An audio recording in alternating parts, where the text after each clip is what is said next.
Well, good day and I love you and welcome to Saturday, May 2nd. We are in the illuminating, bitch-slapping energy of the Scorpio full moon. How many of you got hollowed the fuck out to the point you feel completely disconnected, apart from, and absolutely don't know who the hell you are, what you are here from? Ooh, ooh, ooh, pick me. Yes. Well, such is the energy of the Scorpio full moon. Scorpio is the sign about the hidden, the forbidden, the inner closet, the psyche, the taboo, the occult, that which is obscured from our conscious understanding. So it's all about that stuff that goes on right beneath the surface that we aren't even aware of, absolutely influencing our believing and behaving. Yeah. So for me, this full moon was an absolute and total bitch slap. This full moon is allowing us to define and to define the bar of our worth, and then to make a decision to execute and hold that. We are learning what we are about, what we want, how we want to be treated, how we are willing to treat ourselves, and in turn, how we're willing to treat others. And for most of us, it's a very tumultuous time because we are being gifted right now the results of our decisions and choices of the last little while. And unless you are completely conscious and completely awake and completely understanding who you are and what you want, you've probably made some choices lately that have yielded in current circumstances, situations, and relationships that you might want different. So we're being shown that, and we're being given the opportunity to choose how we want to manifest in this life and then to own it. Meaning, what are you worth? What's your worth? Where do you set the bar on who you are, what you're about, and how you want to be treated? So for me, this full moon was a total and complete bitch slap, because the fact of the matter is I have allowed myself to make relationships, to engage in circumstances and situations where I have forfeited my worth, where I have allowed people to treat me in a way other than I want to be treated. And what I'm learning right now, and this is a really difficult lesson to learn, is that many people have not done the work that I've done. They have not done the recalibrating that I have done in order to love themselves.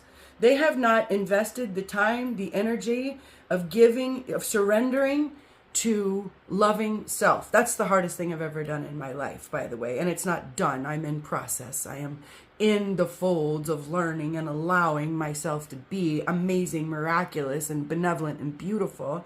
And it's a total learning curve because no one's ever taught me how to do it. So each day I'm showing up to allow myself to be magnificent and to let go of old ways of thinking and doing in favor of new ways of believing and behaving that allow me to be who I want to be. And so, you know, it was hard to get sober. It was hard to give up the high cost of low living, of drugs and alcohol, of hating myself, of annihilating myself on a daily basis. Well, I gave up the drugs and the alcohol, but then I still engaged in a whole bunch of shitty behavior. I created relationships and circumstances where I forfeited my worth, and I was going to show up and fix everything and be miraculous. And I saw your potential. It didn't matter what you were really doing because I saw your potential, and I ignored all the red flags. And then I got myself in situations where I am the primary load beam of support and structure and nurture, and I'm giving way more than I'm getting. And that depletes me, and it makes me feel like I'm not cared for, and I'm not nurtured, and I'm not provided for, and things aren't safe, and they're not stable. And that's no fun anymore. It's no fun anymore. So then I decide I don't want to live like this anymore. You know, I'm not the work mule. I'm not the pack mule. You're not going to build on my back anymore. I want circumstances, situations, and relationships where I am treated like I want to be treated. Well, guess what has to happen there first? I have to start treating myself that way. I have to set a value for my worth. I have to set the bar for my worth, and then I have to own it. I have to set it, and then I have to execute it. By executing it, I no longer choose to engage in situations, circumstances, and relationships where I'm not treated in the way that I desire, where I am not being given the consideration that I'm giving, and I am not engaging in reciprocity. Okay? So the hard learning lesson for me today is that a good many humans have not yet done the work to recalibrate to a vibration of loving themselves as greatly as I do. I just love saying that. We used to call that an egomaniac. Some of you who are still crying in your poor self-worth call that a narcissist. Guess what? Narcissism and empathy are the two polarities of the same root chakra. So if you're running around talking about narcissists, you are in a lifetime where you are being presented with your poor self-worth, with your representation of lack. And you are given the opportunity to rise, to elevate in your vibration and own your own bullshit and stop blaming those around you. Yes, it's that time.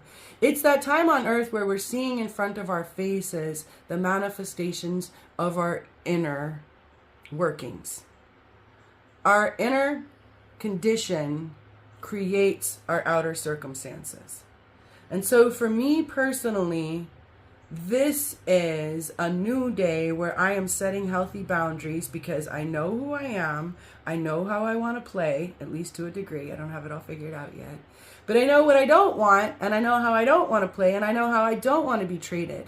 And so I'm no longer even going to set foot on those playgrounds with those players. I'm not going to go to the playground and then explain to them how they treated me poorly and explain to them how I don't want to play this way and explain to them why I think their playground is dirty and how they should clean up their trash. No! See, that's me forfeiting my energy. That's me not holding that bar, not observing that boundary I'm creating. I'm not even going to walk onto the playground. I'm going to get still and quiet, solid and stable in my own vibration, focusing only on what I want more of. And then in that, I will use my feminine energy, my magnetism, to call in that which I desire. You see, I sit still and I decide, I think in that feminine energy. And then I can call in with a beacon of summoning, an energetic beacon. I can bring to me that which I want more of. And that's a nice, healthy balance of my masculine and my feminine energy. So, whoop. I gotta go get those cards now. Hold on. All right, and I'm also going to pull a goddess card for us today. As I have said for years now, I pull goddess cards for males and females, and the reason is we are in need of this female energy. You hear people all the time say, wake up and get her done, hit the ground running, no pain, no gain, make a to-do list. Do you ever hear anybody say, wake up and get centered, get quiet. Learn to discern and hear your intuition, and then allow that information to trickle to you, to settle in, to integrate, and then make a choice. No, people don't say any of that because we're not versed in feminine energy. And again, this has nothing to do with male-female. This is masculine and feminine energy. And so for today, you're going to want to sit quiet for a little bit and feel the void that this moon has created. Feel what's open, what's empty, what's been illuminated, what hurts. What is calling for expansion in your personal life? What is calling for connection in your professional life? What is calling for you to want more, to be willing to make a decision that you're worth it, and then to take action to bring it all home? Our card is Ain, adaptability, and she's upside down. So number 1 is the catalyst, the beginning, the connection with all that is. And she is upside down for adaptability. And so she is giving us an alignment message today that says, sometimes you find yourself unable to respond to life's challenges because you're holding on too tightly to an image of how things should be. It's hard to adapt to changing circumstances when you're so connected to familiar conditions or an old identity. Or you may be too attached to the form of your desired outcome, and when things go in a different direction, you resist. Have no fear. Instead, love these changes. Be open and curious. Call on the goddess Ain to embody her power. Remember, she could effortlessly shift from one form to another and move between worlds without consequence. Trust that whatever you're bumping up against will dissolve through your willingness to simply be with what is and allow the magic to reveal itself. That's pretty much what time it is. If you sit quiet with this moon, with this energy, you will understand that you have been cleaned out from the wreckage of the past. You have been set free. The door to the jail has been opened and you're allowed to walk out.